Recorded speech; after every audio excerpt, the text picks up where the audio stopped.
Welcome back to another Me Kevin podcast. We have power, which actually means we can do a podcast, which is really fun. Electricity, I love it. We're in the 21st century. 17 hours of no power. What the heck? How does it take 17 hours? Anyway, we have a lot to talk about, like the head of Dojo leaving, replaced by a former Apple executive. I want to hear about that, Mikey. If you want to talk a little bit more about the Tesla Cybertruck, we got Grok access from X, Alibaba AI going weird, and McDonald's using AI. What are they going to do? Enhance the French fries? And then Hunter Biden just got smacked with some more federal charges. I guess he just happened to forget to pay taxes on over $2 million of income in 2017 and other years. Of course, because he was going through a little oopsie time. So don't mind that I didn't pay taxes in 2017 or 2018.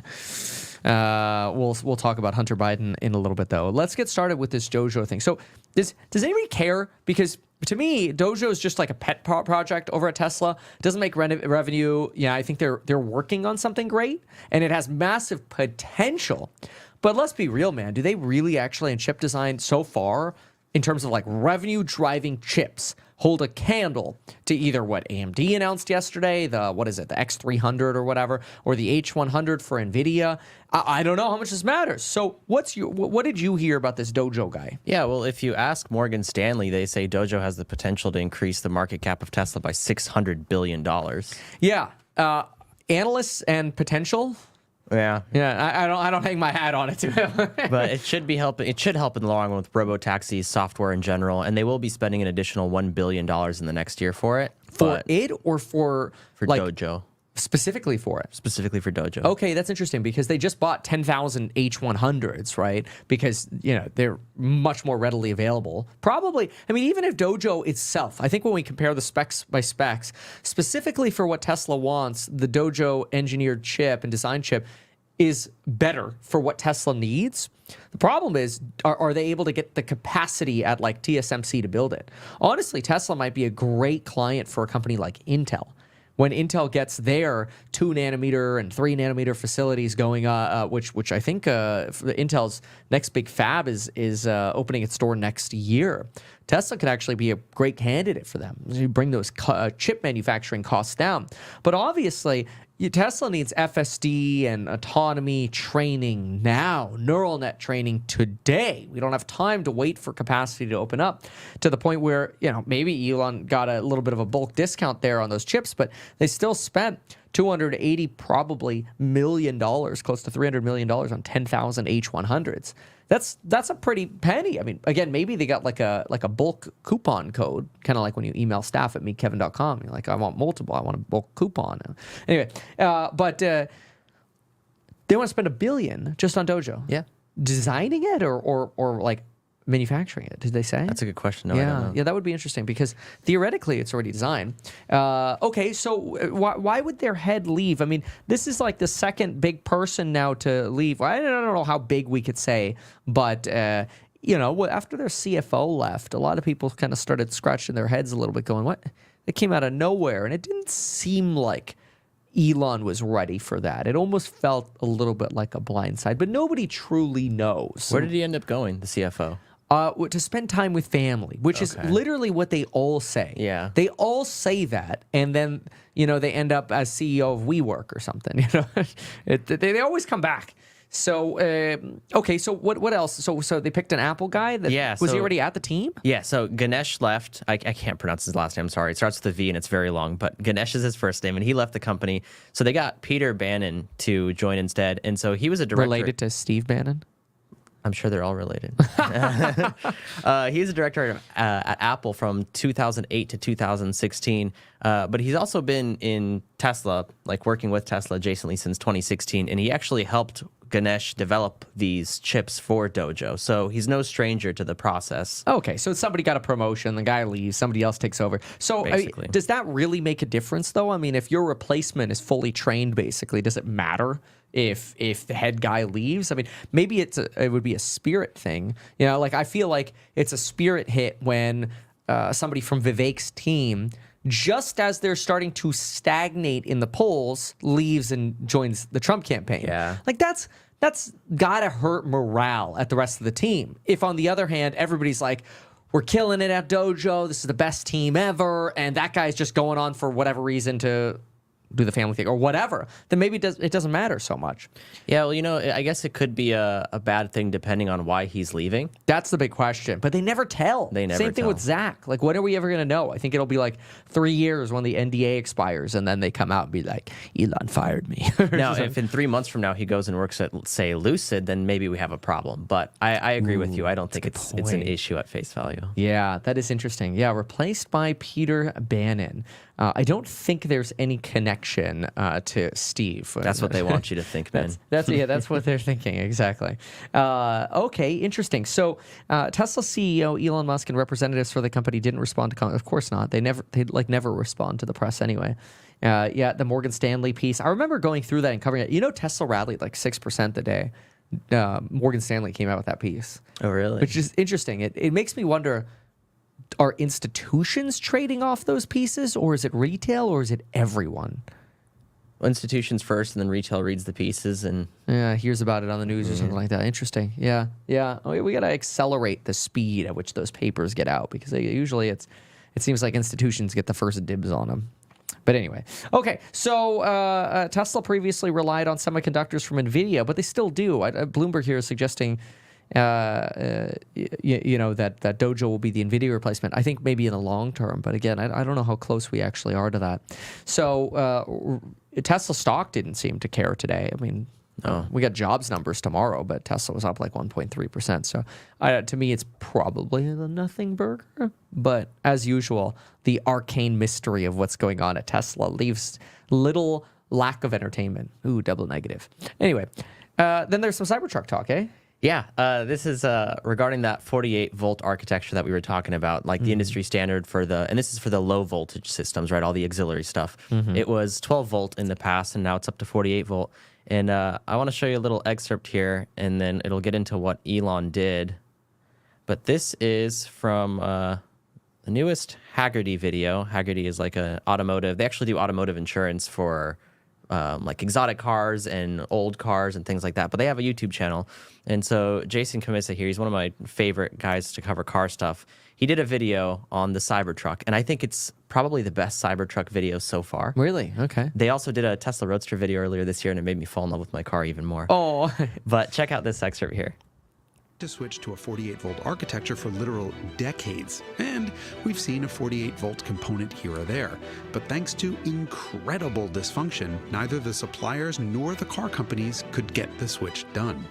Tesla finally had enough, and so it sent a pamphlet to the CEO of every other car company entitled How to Design a 48-Volt Vehicle. Induced demand. The balls. It's actually I know it comes across as like, hey, like, oh, we're giving away our trade secrets. What you're trying to do is you're trying to build out the supply chains. You're like, look, this is going to make it easier for us to build a $25,000 car or whatever it is.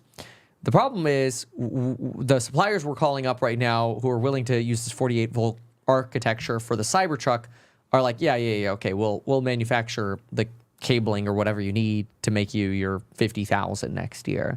What Elon really wants is other manufacturers to be like, yes, we're going to make the switch, because I feel like he kind of knows that even if you give them the exact manuscript of how to do the 48-volt architecture, they're still going to make crappier cars. So he's not worried about that competition at all. But now if you get like a Jim Farley go, I got the letter, which he did. He said that, I think. I have it open on my screen actually right now, yeah. We could throw that up on screen then. We have that. You get people like that saying that. If now it comes out, hey, you know what? We like what we see here. We're going to start working on moving this into our vehicles. The supply chain starts ramping up. They don't have to rely on just volatile Tesla. They start ramping up for everyone. But by the time Ford gets it into production, hopefully the suppliers have already ramped up, and Tesla could just, we'll pay you like 10% more. We just want all of it. It's actually like a 4D chess move. It's brilliant. People are like, oh, Tesla's generous. No, they need the market to create the demand. It's kind of like, imagine this. Imagine you're selling a hydrogen pickup truck, but there are not enough hydrogen gas stations. This is hypothetical? Yeah, I know. We have, Nikola, right? But then you send a pamphlet going, here's how to run a profitable hydrogen gas station. And then you motivate, I don't know, 10, 20, 30% more hydrogen gas stations to be created. That helps you in your mission. So it's kind of, it comes across as selfless, but let's be clear, it's brilliant from a capitalist point of view. I'll show you some of their conversation here on X. let's see it. Jim Farley says, they weren't joking, received the document today. Thanks, Elon Musk. Elon goes, you're welcome. And then Jim Farley says, great to read the document and realize that our next-gen team has been on a similar path. Let's work together to help the supply base move into the 48-volt future There as you go. well. Bingo. That's exactly what you need. So this, does that mean like a little car Ethernet plug style company is like, you know what? We need to ramp up making these Ethernet plugs so they're a little more resistant to vibrations. And let's say they don't unplug in a car because everything in a car rattles. So you have to think about that when it comes to actual wiring harnesses, and if a cable rubs too much against the edge of the vehicle, the insulation abrades, and then you have a short because the vehicle itself is grounded, which drives people nuts hearing that because it's on rubber tires. They're like, it's not touching the ground. What it means is you're essentially connecting all of the metal in the vehicle together so that a person doesn't get shocked. And then that way, if you create a short, you blow a circuit or a fuse rather than hurting somebody. Not that 48 volt is going to do much to a person anyway, but vehicles are grounded. So via their own circuitry. So all that automotive style cabling has to be manufactured in scale. And to me, who uses it? I think that's the biggest question. Who uses 48 volts right now? Does anybody? No, like some manufacturers will use it for parts of it, but there's no car that doesn't run on 12 volts. Isn't that the PoE standard? Christian, is that PoE, 48 PoE plus? That's not 48 volts? PoE voltage? What's PoE's voltage? 44 to 57. Oh, no, typically 48. Oh, okay. I guess it depends what it is. Maybe PoE plus is more, or is that the wattage? PoE plus is wattage, 30 watts. Oh, but the voltage range is from 50 to 77. Interesting. So you do have, for PoE plus, you're a little bit more than the power over Ethernet, 48 volts. But that's interesting because there is a complete 48 volt infrastructure that exists for computers and networking, but not cars. Yeah, they've just existed in bits and pieces for cars, but ultimately those cars still rely on 12 volts, all of them. Cybertruck is the first 48 volt for low voltage. That's very interesting. Okay. Yeah. Okay. All right. Well, it's brilliant. Again, it comes across as selfless, which is great. I'm not saying that's bad. I think it's great for the whole industry. Also came out with the plans for the Tesla Roadster and how to make that, and they sent that out too. They made that public recently. The original Roadster? Yeah. Like the one that's supposed to be like jetpacks and take off and stuff? No, that's second gen Roadster. Okay. Oh, you mean the original one? The original. Which is Okay. mostly obsolete technology, but they did kind of open up the... Here's how we strapped a battery onto a Lotus. Excuse me, sir. That is not a Lotus. It started life as a Lotus. Because people will say this all the time. Yeah, and yeah. I'm always teasing you. Please, but, I want to. people say like, oh, it's just an electrified Lotus. Like, I'd rather just get a Lotus. It started life, like the chassis is the same, but then it got heavily edited because the Roadster is like 6% bigger in size. Like in Photoshop, or you mean? In real life. Oh, everything. 30% more weight too. The suspension is different. Well, all how the do you make panels it are bigger different. if you take the Lotus body? Are you saying you just take the Lotus design and then you kind of change some things and then rebuild that? The chassis and the interior is out of the lease too. But overall, more than 90% of those parts are totally unique between the two cars. Oh, that's interesting. That's more than I thought. Okay. Okay. So it's just the frame, basically. It's kind of like, here's my little, 400 square foot garage. What'd you do with yours? Well, it's an ICE Lotus Elise, whatever. What'd you do with yours? Well, it's an electric Tesla Roadster, and they're 90% different. It's just they both look like a two-car garage, basically. Yeah. In that example. And Okay. they started, like I said, they started life the same way too. They just kind of went in different directions after that. And granted, if they were to race on a track, like with corners and everything, the Elise would smash the Roadster. That car handles so well. Really? The Lotuses, they handle so, because they're so lightweight. Yeah, that's interesting. So it's and it's not particularly fast. The original Roadster. It was what, 6.5 or 7 to 60? 5. Really? For something. Well, see, for like a 2009 vehicle, that's not bad. Yeah. This is That's 08. actually not bad. Yeah. Wow. Oh, It's wait. a 15-year-old Tesla. That's so cool. Tesla's been out for 15 years. That's really cool. And Okay. now they've moved on to the Cybertruck. Would you like to win a Cybertruck, Kevin? Nope. All right. Well, I would. And apparently one is being given away here. All right, let's see it. I'm giving away a free Tesla Cybertruck. this has to be the biggest giveaway I've ever done for 2 reasons. It's a $100,000 truck, and there's a 3-year waiting list for this thing. Thank you, Elon Musk, my brother. I appreciate you doing this for me. So this Saturday and Sunday is Travis Pastrana's Nitrocross. All you have to do to sign up is go to nitrocrossracing.com/sweeps. You can get 10 bonus entries if you enter the secret code that will be revealed live and free on Rumble, the stream this weekend.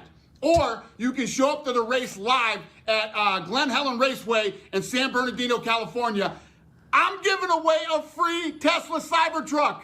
I love how he's like, just roll it. I'll figure out what to say once you start recording. But That's interesting. they're making so many Cybertruck, Kevin, that they're just giving them away now, man. You know, I mean, you're probably better off playing in that giveaway than you are playing the lottery. The odds of winning the Powerball jackpot, no matter the size, are 1 in 292 million. That basically guarantees your odds are better at winning that Cybertruck in that sweepstakes than ever winning the Powerball in a lottery. You know, I don't know if it's the same in every state, but in California, there has to be a free entry for any sweepstakes. Oh, interesting. Well, they want your information. Yeah, sometimes it'll be I bet annoying. you they're all free. It's they want your phone number, probably. I'm gonna guess 2-factor verify your, because people are gonna go, I want this. The way I would do it, or any marketer would really do it, is 2-factor authentication on the phone, so you know you have a real number. 2-factor authentication on the email, so you have a real number. And now you just spent $100,000 getting maybe 1 million contacts of people who are interested in cars. That is a very marketable database. You're right. That's an extremely marketable database. Hey, you know, next thing you know, it's the radar guys. You know, they're like $400. You put them in your car, they beep when the cars or cops are around or whatever. Yeah. The radar detectors, those, whatever. Yeah. So, you know. Now all of a sudden you happen, hey, you didn't win, but if you use this coupon, we'll give you $75 off this radar detector on Amazon, whatever, right? That's smart, yeah. You're basically trading in. It's not a free entry, so to speak. It's here's my information. Yeah. I'll take a ticket. Which for us, like on an individual layer, that's not that big of a deal that you're giving up. But the aggregate they're getting is probably worth much more than $100,000. So it's I am kind of surprised though that Cybertruck is like, or that Tesla's giving away Cybertrucks like this. Well, it's part of a smart PR move, I think. You go from he's trying to become less of a disliked CEO, and I love him. Don't get me wrong. Like I think he's brilliant. He's a great person, but I think after Twitter, the dislike for him has gone up a lot. So he's doing a lot now to try to rebuild, and that's good. That's what you should be doing. So good on him for doing that. You know, the signal that it gives to give away that 48-volt architecture, the signal that you get with giving away the Cybertruck. And notice how he said, thank you, Elon, for allowing me the opportunity to give this away. Now, it just makes Elon seem generous. You remember, it was it's kind of like Oprah was always known for giving away stuff. Oh yeah, you get a car, you get a car. Yeah, but what car did she give? It was like a Volkswagen Beetle. Nobody really knows what it was. I thought it was like an Opal or something like that. The point is, They like, don't even have those in the US. she got like all the clout as like the giver, the generous person. Look under your seat and you have the key. I think most people ended up not taking the car because they didn't realize you'd have to pay tax on it. Yeah, and so they couldn't afford the taxes. Okay, what kind of car did Oprah give away? We were both wrong. Pontiac G6 sedan. Yeah, I wouldn't have guessed No, that. of course not. She gave it away to all 276 members of her audience. And that, those were worth about $28,000 a piece. Obviously, it was a marketing stunt from the car company, but it was brilliant for Oprah because she got all the cred. Nobody realized what the car was. $28,000 was the cost of the car. Wow, and that was 15 plus years ago. It's like 20 years ago. Yeah, 20 years ago. That's crazy. Yeah, so 276, but hey, for Pontiac, it's a $7.8 million marketing campaign at market value. But these companies have 20% profit in it. They're probably using MSRP sticker price, so take 30% off of that. So let's go 30% of that. That'd be 0.7 times 0.7.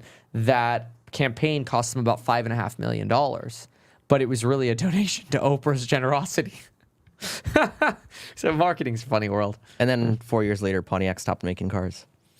Wild, huh? Yeah. Yeah. Well, hey, who knows? Maybe that was part of during the recession then. Yeah. Wow. 2008. Yeah. Huh. 08, 09. Maybe that was sort of one of the, like, they're realizing they're starting to flounder. Like, what should we do? Well, let's do that, and nothing's working. Because I think GM filed for bankruptcy then. And I think they're a GM in 08 company. as well, huh? I remember they got flack for flying to the to Congress and their PJs, their corporate jets, while asking for bailouts. Oof. Ooh, yeah. Yeah, that doesn't look good. GM bankruptcy. Yeah, 2009. You're right. Wow. Chapter 11 reorg. Well, Chapter 11 again soon. Every manufacturer, U.S. car manufacturer, except for Ford and Tesla, has filed for bankruptcy. I think now. Ford's next. I know. Yeah, I know you think that. I don't disagree with you. You might be right. Let's look at here. We'll take a slight detour and we'll do it live. Let's just go look really quickly at their cash flow. Let's see how they're doing. They should still be okay on their legacy autos.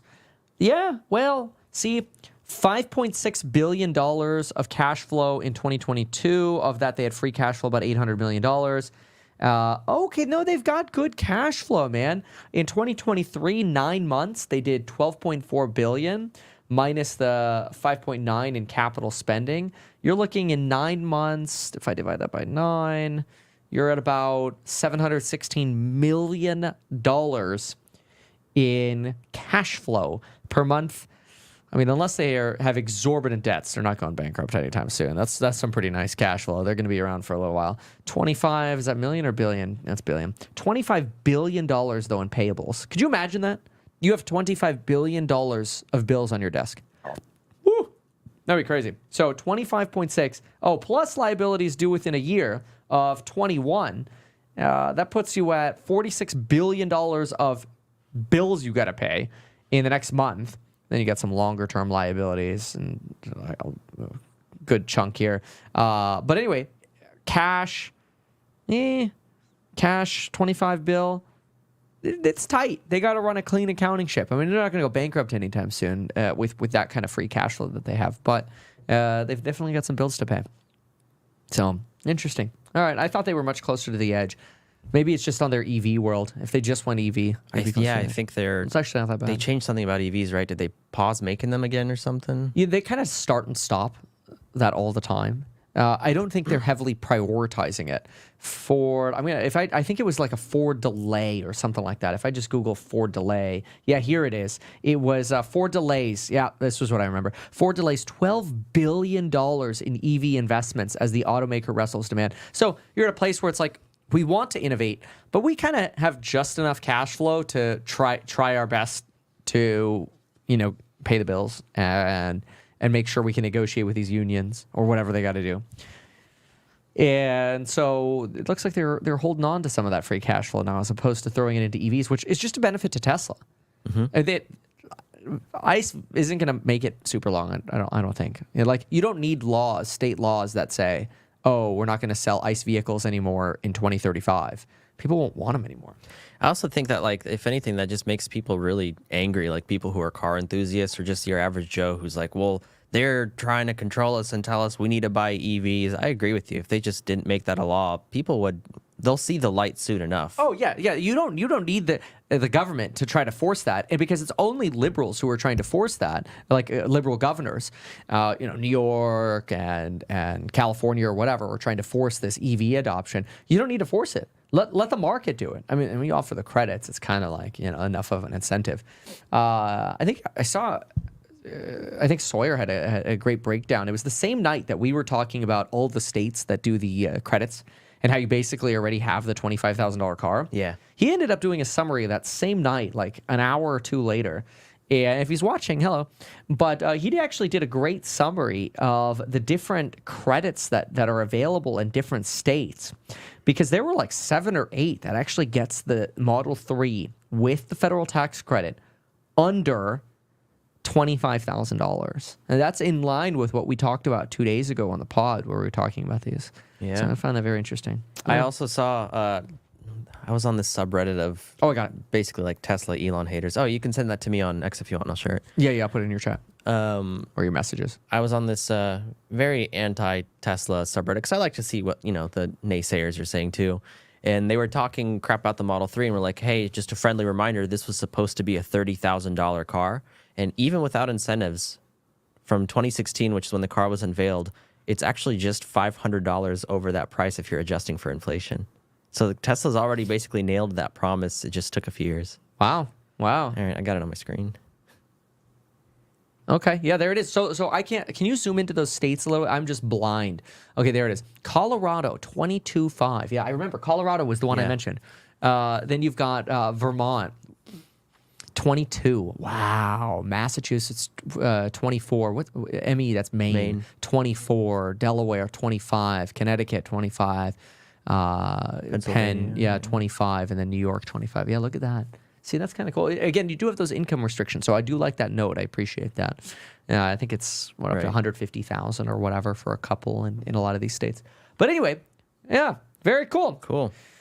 Tesla's smart, man. And the way they've vertically integrated everything, and they're manufacturing everything themselves, and they're selling the insurance, and they're selling the software. And now, over here, I have this on my screen now, too. They have a tire protection plan. Because this was like the one thing I'll hear all the time is, oh, EVs fly through tires. And it's actually a Sawyer tweet as well. But Wait. Protection is different from replacement plan. Protection is if you get a nail in it. Yeah, nail, debris, anything is like it that. wears down. Can we click on those terms and conditions, or is that a screenshot? This is a screenshot. Okay, so Tesla tire protection plan. My guess is it's just, oh, you got a nail in it. Tesla tire protection is designed to safeguard from an unforeseen incident that could damage your vehicle's tires and wheels, from road hazards like potholes or debris to unexpected punctures. The plan covers repair replacement for the tires and associated wheels. So it's really just an insurance policy, not for wear and tear, but for damage. It says the wheels, too? It does. See, that's a good one. But who everyone, breaks the wheel? Everyone curbs them. But curbing is no longer functional. That's cosmetic. If I curbed them, then I would intentionally break a spoke. Well, I mean, that's like the thing with Apple. It's like you have the accidental protection damage, and part of it is chipped, but the phone's still functional, and they're like, we're not covering it. And then you're like, how about now? So yeah, it says the protection conditions are that they would cover necessary to rectify the puncture in the tire or damage that prevents the wheel from sealing to the covered part or maintaining the tire pressure. So as long as the tire pressure can be retained, it's not going to cover your cosmetics. So quite frankly, another brilliant profit sector here for Tesla, because the amount of loopholes they got in there, like as long as the tire fits on the wheel to where it maintains tire pressure, they ain't covering. Smart For Tesla. Yeah. Dude, it's $35 per tire. Is that per month? I hope not. Or is it one time? Wait, is it one time or maybe it's annual? Both those kind of sound wrong. Yeah, per month would be insane, because that'd be like more than the car insurance. So that's not going to work. Or I wonder if it's one time. How long does it last? Covers your new tires and the wheels they're mounted on for 12 months. Following the initial purchase and installation of a new tire from Tesla. So if you go into Tesla and you buy, 4 new wheels, and let's say you've got 19-inch wheels, the $55 option, which is the midpoint option here. Okay, that's going to cost you an extra $220. I mean, that's like or tire. That's like the cost of a tire. $220 and you have to get it done at Tesla, so they're going to make a little bit of an upsell on the actual tires there too. Yeah, and exactly. Then the labor. Yeah, so look, at that point, you're basically just buying yourself a new tire every single year. That's what you're doing. I don't think it's a good deal for consumers, but it depends on how you use it, I guess. It's the problem is once you get in the habit of getting all these extra insurances, you do it on everything. Yeah. It's like then you do it at the computer you buy, then you do it on the camera you buy when you check out at Best Buy, then you start doing it on the electronic Lego things you buy, and the profit margin in that is like 90%. It's insanely high. When I was, we do this with HouseHack, but I remember when I started buying real estate myself, my first house, I'm like, oh yeah, home warranty plan, covers the furnace and the water heater and the appliances for a year or whatever. Meanwhile, you have to add on so much. It's so expensive. You may as well just buy a new policy. But I realized when I had a bunch of rentals, the same thing with HouseHack for all the properties we have. If let's say you have 10 properties and you got a home warranty plan every single year for every property, you'd probably be spending $5,000 a year in home warranty plans. Well, at that point, I could just replace 2 furnaces every single year. And they last 20 to 25 years, so it's just a rip-off. You can't do it. I'd rather be the insurer. That's it. HouseHack. Yeah. We'll launch HouseHack. We'll do all our own insurance.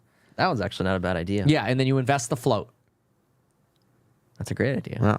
Well, The only good plan that I like is the Best Buy Total Tech thing. Total Tech. How much is that? Best Buy Total? I think 179. And that's you pay at one time, and it's like a membership or whatever? Yearly, but then all the devices you buy from Best Buy that could be Geek Squad protected, you get them for free. Oh, see, that's pretty good. Yeah, let's see here.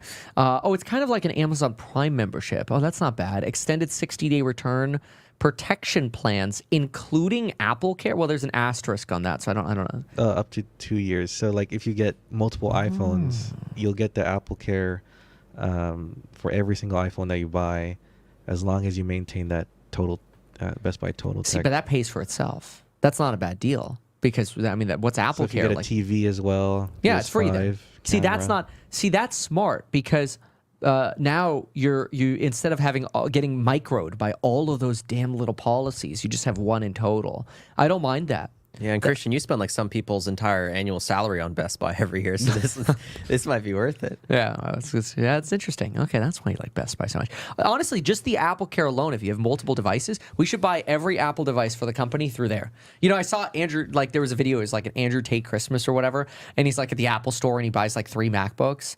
And I'm like, bro, we've bought like 30, I feel like, in the last 4 years. Like, that's not impressive. That's called running a business. But I think all the like 16-year-olds are like, oh my God, I want to go in and buy 3.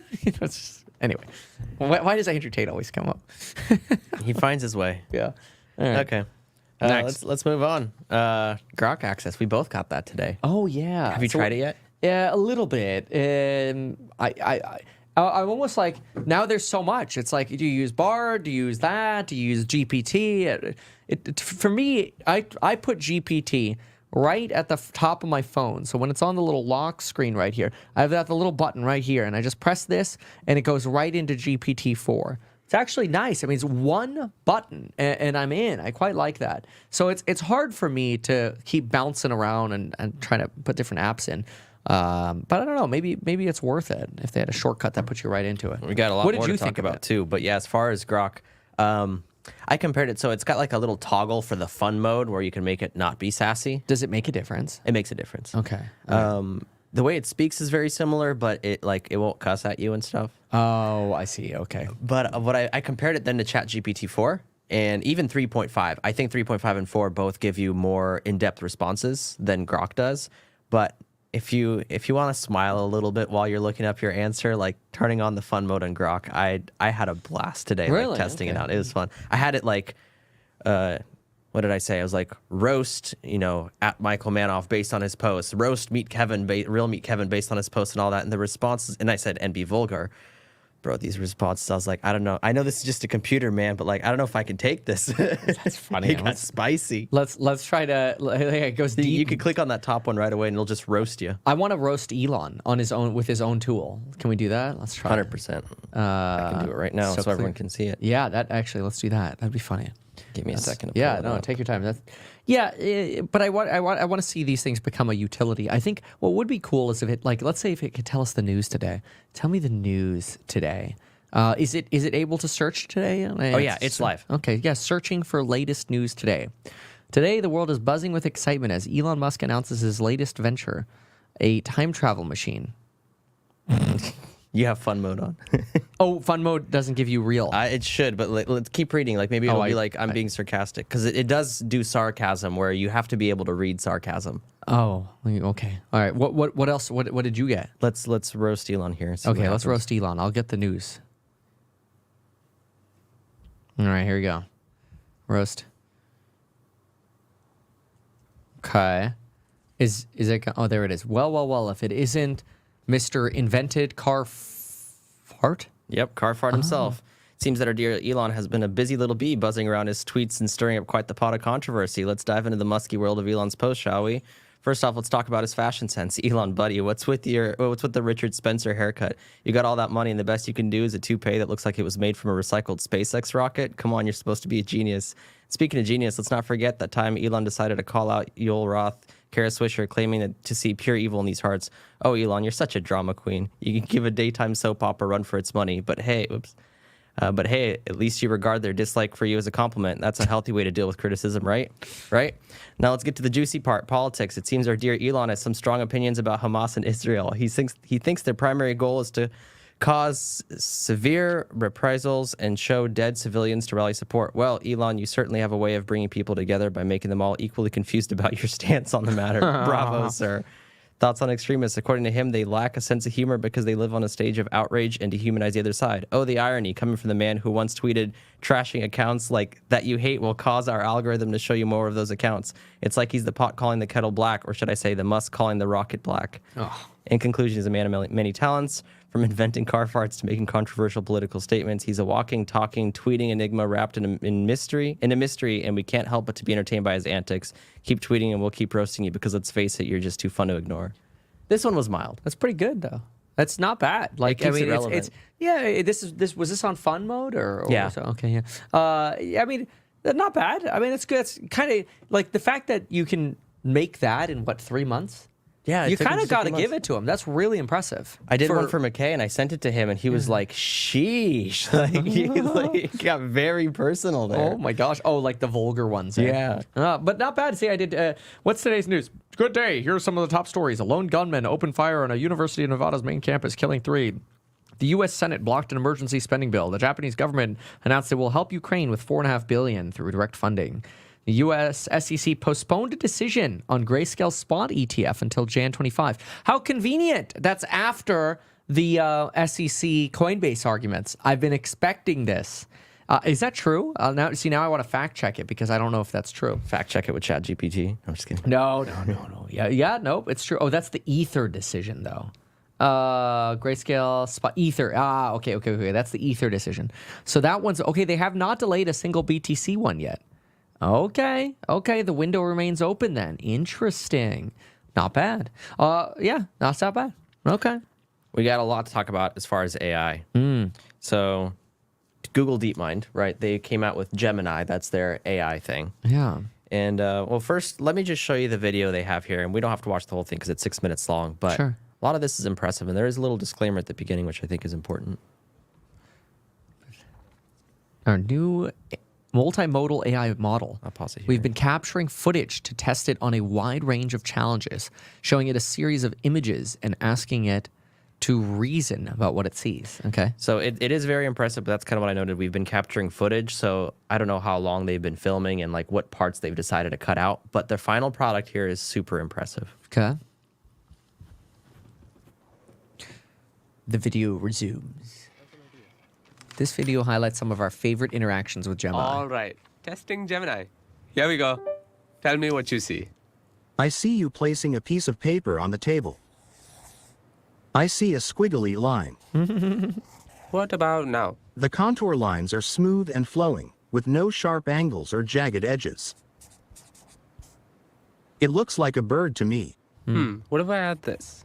The bird is swimming in the water. It has a long neck and beak. It is a duck. Yes. Okay, there we go. A duck is a type of waterfowl in the family Anatidae. Ducks are closely related to geese and swans. The duck appears to be blue. This is not a common color for ducks. However, there are some breeds of blue ducks. These are typically not as common as other duck breeds. It is more common for ducks to be brown, black, or white. Are you sure? What the quack? I was just talking about a blue duck, and now you're holding one. It looks like blue ducks are more common than I thought. Would this float? I'm not sure what material it's made of, but it looks like it might be rubber or plastic. Wow. What if I tell you it's making a squeaking sound? Oh, if it's squeaking, it's definitely going to float. That's cool. Nice. It is a rubber duck. It is material that is less dense than water. Wow. Can you teach me how to say this in a different language? And give me a few options. Ooh, can you explain how to pronounce the Mandarin one? Is it Yazi? Yazi is pronounced with a first tone. In Mandarin, there are 4 tones, which are essential to distinguish the meaning of words. The first tone is a high-level tone. Oh, okay. The duck is in the middle of the ocean. There is no land nearby for the duck to rest or find food. It is unlikely to find ducks here naturally. Okay, based on what you see, come up with a game idea. Oh, and use emojis, please. How about this? We can play a game called Guess the Country. Sure, let's do it. Clue 1. This country is the home of the kangaroo, the koala, and the Great Barrier Reef. Oh, that's easy. Oh, Clue 2. wow. This country loves football and has won the most men's World Cups in football history. Huh.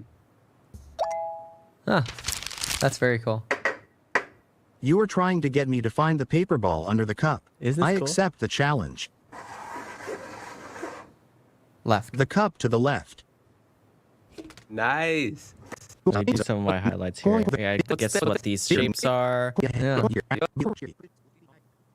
That's not bad, though, already. There's one that I really enjoyed here. Oh, that one right there. I saw Yeah. a tweet about that. Yeah, this next one. This is a picture of a crab. That's right. Wow. It just did that instantly. Wow. So, So- it would have mapped out the numbers. Yes, yes, itself, yeah. Wow. But that's Gemini for you. It's not bad. Comes in 3 models. It's got a Ultra, a Pro, and a Nano. And the Pro version Is $999? already integrated into Bard. Wow. Really? Yeah. So you could throw like a picture up into Bard now or whatever, and or how do you get it to just watch you with the video? That's a good question. I don't know. Wow. Already into Bard. They really stepped up with adding features as quickly as they could. They realized once OpenAI came out, they're like, oh my gosh, we need to get on this. Google stock's actually been rewarding them for that. But yeah, I mean, your conversations are processed by human reviewers to improve the technologies powering Bard. Don't enter anything you don't want reviewed or used. Wow. Interesting disclaimer. Apparently, the Ultra version beats ChatGPT 4 in 30 out of 32 benchmarks. No way. Where'd you hear that? Google said so. Interesting. Yeah. Source, trust me, bro, but yeah. Trust me, bro. Yeah, exactly. Wow. How do you turn on the better version of Bard? I don't think that one's out yet. I think that the super crazy one is out early next year, is what they said. Okay, so the current Bard is just better to the tune of whatever the low-level Gemini is what they're saying. Yeah, this is using the middle level Gemini for Bard. And the high one comes out early next year. I'm going to put a screenshot of Bard in Bard and see if it recognizes itself. Oh, isn't that test to see if something's like, what is it, sentient or whatever? What is this? Let's see. All right. It'll be like, that's me. Yeah, exactly. What else? All right. Well, that's what I got for Google DeepMind, but there's quite a few other ones. What did it say? It got it. This is the homepage of Bard. Wow. I'm not too surprised. Yeah, you would think it'd be able to recognize itself, but I mean, it could have said, because all I gave it was the little hello world segment, right? And I mean, theoretically, it could have said, oh, okay, yeah, hello world. This looks like a menu or a tool where somebody can understand, create, and explore things or whatever. Fair. And with toggle buttons, it could have said that, but it actually knew, oh, wait, no, that's Bard. I see myself.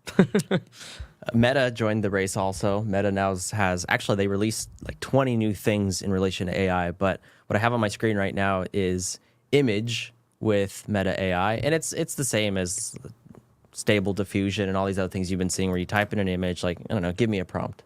Oh, yes, to make a picture, Make right? an image. A better Tesla Roadster, of course, next to a better Tesla Cybertruck. All right, so this is Meta's image generator, right? That's right. Boom, right away. Oh, wow, it went for the van. I like it. And it's got some alternative ones. Oh, I like that it went with the van. It doesn't know what the Cybertruck looks like, though, because none of those look like the Cybertruck. They're all rounded edges. Try. I don't know, something. Tell us an up close. I don't know, something about the Cybertruck. The Cybertruck interior. We'll see what it does. We know what the interior looks like. It looks just like the 3s, and the other cars. But this is imagining, so it's going to imagine a Cybertruck interior. I don't know. It doesn't know what the Cybertruck is yet. It doesn't at all. Yeah, it does have the Tesla-esque steering wheel, and it has the center console, and the dashboard looks like it's right out of a Model 3. But no, this looks like a Rivian. Or is that a Nikola? I'm not sure. Yeah, you can only imagine those. I mean, technically, nobody has generated those images before. These are all brand new created images. I mean, if you had this kind of AI in 2021, You know how many different like fraudulent car companies you could have SPAC'd? You're right. Instead, there was only one. Yeah. Yeah. I'm just kidding. Nikola, well, they're a penny stock now. They had a rough. I didn't think it could go any lower. They dropped like 25% today. Did it really? Yeah. No way. Yeah. It's brutal. I don't know why. I didn't Oh, they're really back follow down the to news. 75 cents. Yeah. Yeah, they had a while there where they actually popped off again just in the last few months. I think this summer. Yeah, this summer they ran up to about $3.40 again and just promptly tanked again. What caused that run? This run, I don't know. Let's see here. Nikola stock surging on hydrogen fuel cell truck and supply deals. Supply deals. Oh, okay. Yeah, we will buy those once we get a working car. It's unfortunate. Anyway, all right. So at Meta, like I said, they've got a lot of things that they launched. I have on my on my screen right now. What's new across our AI experiences, and I'll go through a couple of them.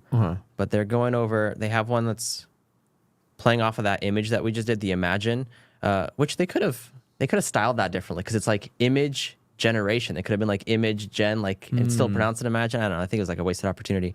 But they're integrating this into their Messenger and Instagram things, so you can like that's cool. create a picture and then your friend can like riff on that and keep going. They have experiences. So if you're going to a new place and you're visiting, let's say Tokyo for the first time, show me videos of the best places to visit in Tokyo. It'll give you examples with reels. I don't know if it's places that other people have posted or if it makes them up themselves, but that's on here too. Some of them are kind of not a big deal at all. Ways for creators to respond to their fans. We already went over this, which is the image with Meta AI. And yeah, a few other things. They have a total of 20 things that they announced over here. And this didn't really get much attention. I think that image or like telling something to show you images is a great idea. Like here, would you mind passing me your HDMI for a sec? I'll show this. So as you said that, I just quickly typed in, I said, show me pictures of the best places to visit in Japan. And it took 10 seconds. And in 10 seconds, it gave me what's actually pretty incredible. I mean, this look, is Bard? Yeah, and it just grabbed these. It probably looked at some kind of websites and got some aggregates or whatever. And that's not bad. I mean, I got a whole put together here, all from various different sources. That's not bad. If you wanted an itinerary or plan, I think for travel, these are fantastic. Bard has been updated with Gemini Pro. Yeah, Gemini Ultra coming next year. That's very cool. I wonder if you can use it to like route the best route to take to visit all those places. Ooh, yeah, that's a good idea. Starting today, we will introduce Gemini Pro in Bard, Bard's biggest update yet. We've specifically tuned Gemini Pro in Bard to be far more capable at things like understanding, summarizing, reasoning, coding, and planning. Yeah, that's fantastic. Oh, that's good. Yeah, because Bard kind of used to suck. Yeah. So I might give it a try now and put it next to. Do they have their own app? Oh, I don't know. Yeah, because I always just go. I always go Bard, on the website. Yeah, me too. Bard.google.com. Yeah. Because if they need their own app, so I could put it next to GPT on the home screen. Who do I want to use today? You know? Anyway, all right. What else? All right. Well, we have to cover McDonald's, of course. Oh yeah, AI. This one, we'll find out more about it tomorrow. Like this news just came out, so a lot of people are still kind of gathering their thoughts on it. But it's an AI chatbot called Ask Pickles. At McDonald's? At McDonald's. It's meant to be internal. It's for their employees, and it's supposed to like help employees with training or guidance. I'm not quite sure, but the reviews that I've read have been positive. It's just there isn't much information on it yet. So I'm expecting tomorrow I'm going to hear much more about it. We can cover some more tomorrow, but it's called Ask Pickles. Ask Pickles. That's McDonald's right. Ask Pickles. It's an AI chatbot to help McDonald's restaurant crew. The project is part of a broader technology upgrade. 40% of sales at the company come from digital channels. Really? Are they including like you like the tapping app. on the machine That's in the a good store? question. But they probably think of that as a digital channel, which then it's bullcrap because then like you're in the store anyway. I mean, how many? But it is something you can improve with AI, so I think that's why they're mentioning it. Yeah, probably useful for upsells. Ask Pickles is a bot that'll be trained on everything from manuals to data generated by equipment at restaurants. It will give workers guidance on the spot, boosting productivity when every second counts. It's for workers. It's for workers. It's for workers. Very interesting. Huh. So Okay. I'll find out more about it tomorrow as news comes out because this one just kind of dropped today. Yeah. But most of these are really, really cool. There's one that's really, really creepy. I'm not gonna lie. Alibaba's AI. It's kind of weird. Okay. So let me show you what this is. Oh yeah, here. Let me give you your cable. Oh, yeah. back. There you go. Very interesting. Alibaba's getting in as well. Okay. All right. So this is the Alibaba one. It's called Animate Anyone. It's been going viral. And you can clone TikTok dancers, basically. And so the middle is like the skeleton of the actual dance. The left is the reference image that you insert, and the right is the output. So you can basically make anybody do any move that's been done on TikTok. And it specifically is for TikTok. Oh, so you're just ingesting a photo of somebody, and it will animate them. You take an animation. So this one in the middle gets pulled out of another TikTok video of somebody dancing. Oh, and then you can make put in yourself your own look like you're image. dancing. Yeah, yeah. Oh, that's so the least creepy examples if you do it for yourself. But that's actually kind of cool. Like, I want to make myself like a pro dancer, and I don't even have to dance. I could just take, a picture of me in short shorts or something like that, and then I could be a pro dancer. 100%. Wow.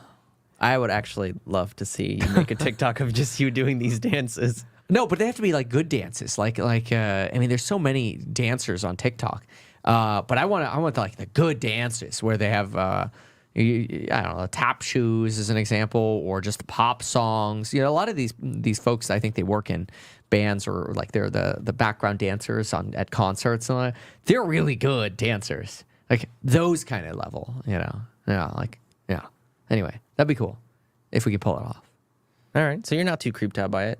No, not by that. Is there something else that's creepy? That's Alibaba? It's cool. just that. It's just like the pulling, because it pulls dances from people who are already on TikTok. It's not asking for permission or anything like that. There's people from all ages that use TikTok. I just feel like it can get a little weird. It's taking your movements. Yeah. It's taking the movements from somebody else, but it's not. I mean, I guess it depends who you ingest in there. You can, make Ryan Reynolds pitch Tesla or something theoretically. I don't know if it has while talking. dancing. Yeah. Oh yeah. But the one that's been impressing me the most, and I'll pull this up in a second, is Pika. I've got a couple more Pika updates. Is there more Pika? These people are going for VC funding, man. How do you spell it? Pika? Yeah. Yeah, Pika AI. I bet you they're just going for hundreds of millions of dollars. Yeah. November 28th, AI company Pika raises $55 million already. I am not surprised. But people started actually getting access to this as of yesterday.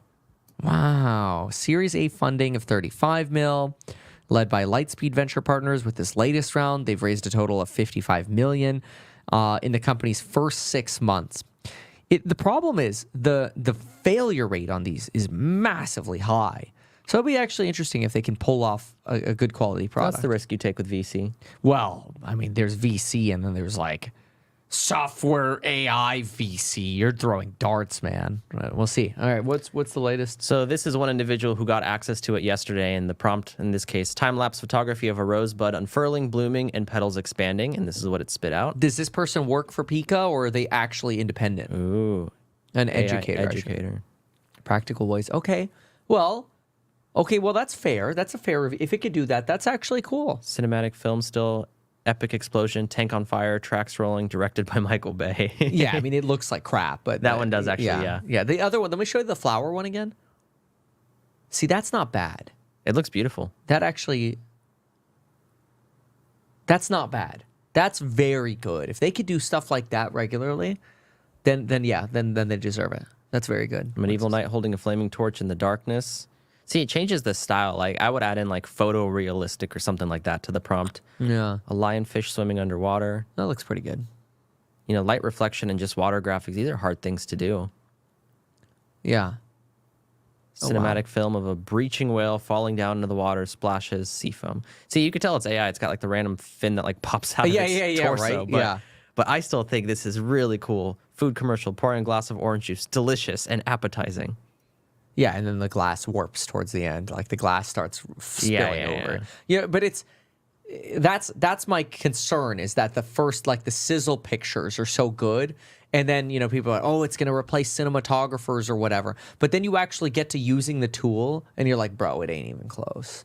That's, we'll see. But yeah, I don't know. I'm a little sussed out on how much money these kind of companies are actually going to be able to produce in revenue.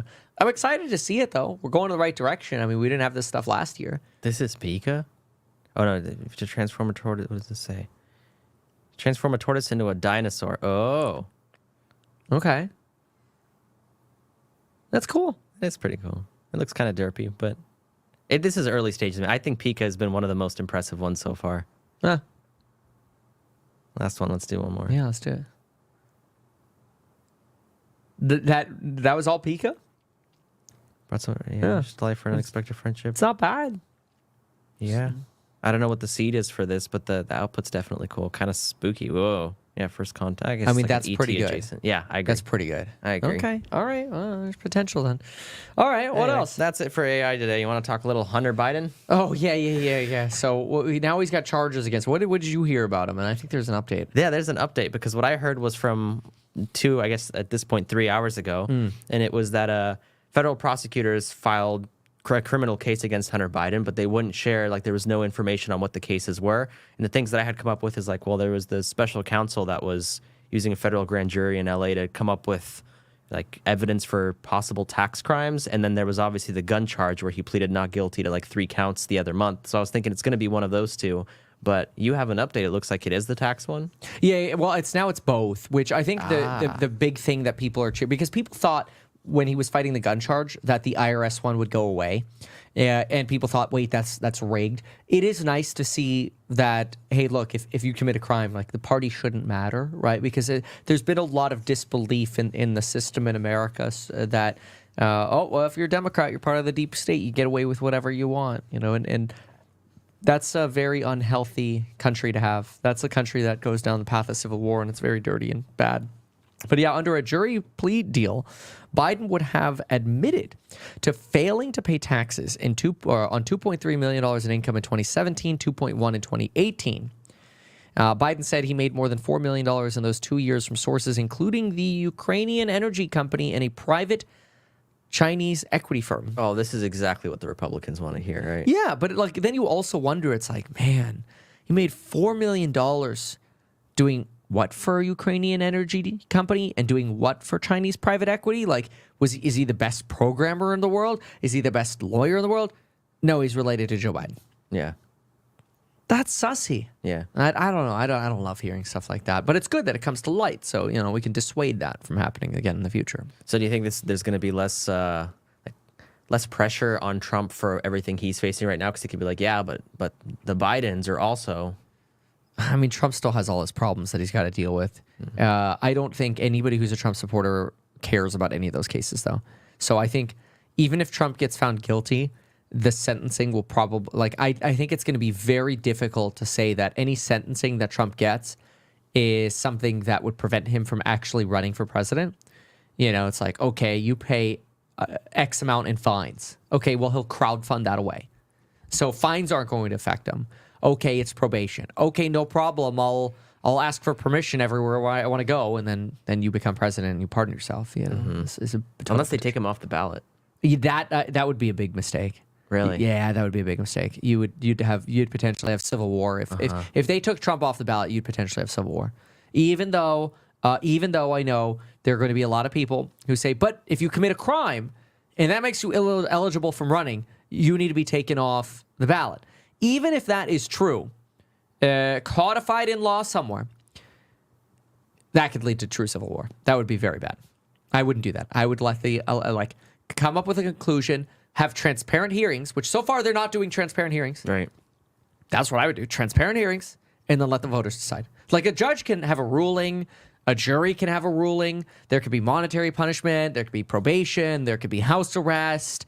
I don't think jail is particularly functional for somebody who's actually running for president. Like let the people who potentially want them as president have the opportunity to vote for him. Because if you do anything to where he's removed from the ability to be president, it comes across as you disallowed me from having the choice I wanted, and that pisses people off. Yeah, that would be a very bad idea. So we'll see. It's fair. All right. Well, I mean, I guess speaking of all this divisiveness, there's a interesting follow-up on the anti-Semitism case that was brought up before Congress with the 3 universities. Oh, yes. What's the latest on that? That's a disaster. Penn lost, at least so far, they've lost a $100 million donation due to that. Where is from one person? It's from one person. Yeah. So, I mean, had that person previously donated? That's a good question. Yeah, because come on, it's like that's the easiest PR move is like, let's say you've never donated. Well, he does have one of the facilities on campus is named after him. So I would I can't confirm, but I would assume he's donated yeah, before. That's how you get your name on those facilities is you've donated a lot.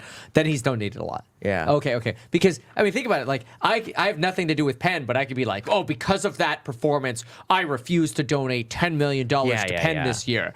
It's like, well, I wasn't going to anyway. Dude from an asset management company. His name's Ross Stevens, and it's from Stone Ridge. I wonder if he's an alum over there. Ross Stevens. Is he? Yeah. Stone Ridge Asset Management. Yeah. So he's basically withdrawing a gift of $100 million that was supposed to fund his finance innovation center or whatever. Oh, yeah, threatens to withdraw $100 million. So that is actually a big deal. Wow. The quote from his lawyers is, Mr. Stevens and Stone Ridge are appalled by the university's stance on anti-Semitism on campus, its permissive approach to hate speech calling for violence against Jews, and laissez-faire attitude towards harassment and discrimination against Jewish students would violate any policies or rules that prohibit harassment and discrimination based on religion, including those of Stone Ridge. So he did say he's open to discussion, and he's leaving a chance for the university to redeem itself. Fix it. To remedy the Fix your mess. situation. But he's got he's holding $100 million hostage right now. Wow. Yeah, well, good for him. It sounds like Sam Altman, and we can end on that one. It sounds like Sam Altman had something to say about that. I've got his tweet up on my screen right now. For a long time, I said that anti-Semitism, particularly that on the American left, was not as bad as people claimed. I'd just like to state that I was totally wrong. I still don't understand it really or know what to do about it, but it is so effed. Yeah, it's so weird. You know, I was born in Germany. I went to a Jewish preschool. Like I didn't have any opinion when I was in preschool, but like now, like I don't care. Like, you know, my father married a Jewish person, dated Jewish people. You know, after the divorce between my mom and my dad, and it's so like people really care about this like nearly ancient history of like and like. There shouldn't be this hate for other people. It's very frustrating to me. It's weird that we just started making an exception because we, like a lot of Americans, especially the left, but a lot of Americans are considering right now Israel to be the aggressor, and therefore by extension, like Jews must be bad people. And it's like again, that congressional hearing was just like, just say that genocide is bad, right? Yeah. And it's well, sometimes it depends on the context. It's like, there's no it context. really doesn't. It really doesn't. It's like, you know, if you're standing on a stage protesting, we need to kill all the Jews, that's a terrible thing. Like, you should be, A, kicked out of that property, and B, if not, like, I mean, at what point is it, I mean, to me, that's inciting violence, which is a crime. Like, let us kill all of X is an incitement of violence. I think that there is no more context needed. Yeah, you're a scumbag. You have every right to support any side that you want, but not to call upon death to the other side. Death or injury. Yeah, like crosses that the line. Famous Supreme Court line where your right to throw a punch ends where my face begins. Yeah, you know, that's true. All right, let's get out of here. Thank you for watching, everybody. We'll be back. We're going to do a plane podcast tomorrow. Heck yeah. That's going to be fun. Even though I'm a licensed financial advisor, licensed real estate broker, and becoming a stockbroker, this video is neither personalized financial advice nor real estate advice for you. It is not tax, legal, or otherwise personalized advice tailored to you. The video provides generalized perspective, information, and commentary. Third-party content we show shall not be deemed endorsed by us. The video shall not be and is never shall never be deemed reasonably sufficient information for the purpose of evaluating a security or investment. Any links or promoted products are either affiliations or products we may benefit from, like those at mekevin.com. I personally operate an actively managed ETF and hold long positions in various securities, potentially including those mentioned in this video. However, I have no relationships to any issuers other than HouseHack, and I'm not presently acting as a market maker. Thanks so much, everyone.